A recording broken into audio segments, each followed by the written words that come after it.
मिळेल तो कामधंदा करत टेम्पो चालवत दत्तात्रय टिपुगडे आपल्या कुटुंबाचं पोट भरतात। आधीच परिस्थितीशी दोन हात करून संसार चालवणाऱ्या या कुटुंबावर आज एक खूप मोठं संकट ओढवलं आहे।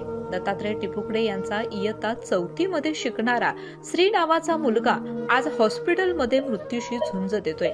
शाळेमध्ये अत्यंत हुशार आणि मनमिळावू असणाऱ्या श्रीला काही दिवसापूर्वी अचानक ताप आला।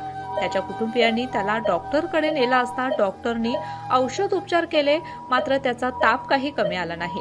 म्हणून त्यांनी त्याला कोल्हापुरातील खासगी रुग्णालयामध्ये दाखल केलं। त्याचा ताप मेंदूमध्ये मुरल्याने आज श्री कोम्यामध्ये आहे। त्याच्या उपचारासाठी खर्च त्याच्या वडिलांना न पेलणारा असा आहे। आपला एकुलता एक मुलगा आज अंथरुणाला खिळून आहे। तो काहीही बोलत नाही किंवा प्रतिसाद देखील देत नाही। त्याची ही अवस्था पाहून त्याचे आई वडील अगदी धाय मोकलून रडत आहेत। प्रेक्षक हो, एक सामाजिक बांधिलकी म्हणून या चिमुकल्याचा जीव